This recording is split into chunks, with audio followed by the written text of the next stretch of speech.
Good afternoon, ladies and gentlemen. My name is Thabang Manyathi, and I am a Boys Town old boy. I was sent to Boys Town by a social worker in 1999, and the reason for me being sent to Boys Town by a social worker is that I was a troubled soul. I was honestly and truly, I was a very troubled child, and I was very naughty, as they like to say nowadays. And the third thing is that I was a rebel.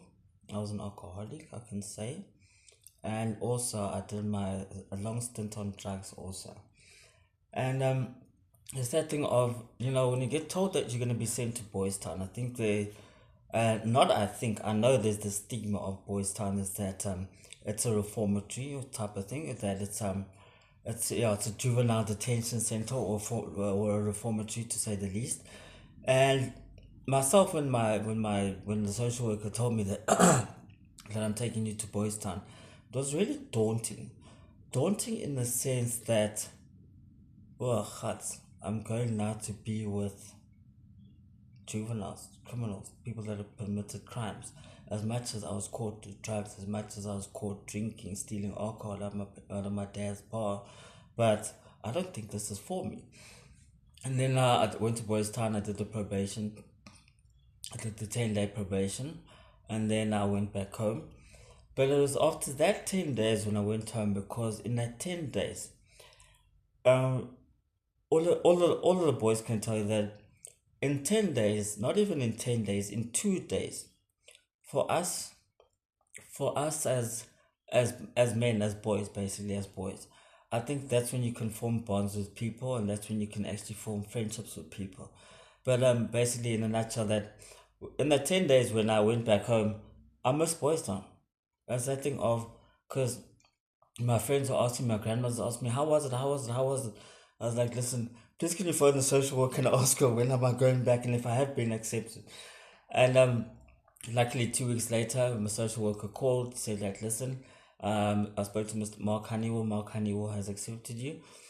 And it was my experience from 1999 to 2003. It was nothing short of amazing. To be honest with you, it was amazing. I've made brothers. I've made lifelong, I wouldn't say friends, but lifelong brothers, where it's that thing of being on Facebook. Since Facebook came out, now we're following Facebook. Now we can all chat, and now we can all discuss our times being at Boys Town and how nice it was, and etc. But then, obviously, we all know that the TV show came on. I think it was about 2 months ago, and then they had a follow up this past Sunday. But after the 2 months show aired, myself and I think it was about 20 to 25 old boys, we dedicated our Saturday to go to Boys Town to see what exactly was what that expose, for lack of a better word, if you want to call that, for broadcasting things. But anyway, that expose that was broadcast, we then we took a conscious decision that, you know what, let's not take things at face value. Let us go and see for ourselves if this is really going on. And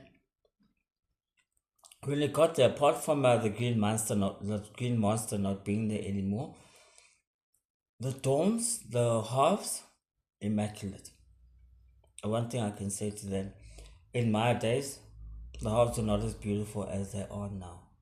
Those halves are beautiful. Even it goes as far as that they've made the attic where basically the attic was never in use. We always just, when I was bored, myself personally, when I was bored on a Sunday, I literally go up the stairs and sit there by the attic and just look at the view and just have my me time.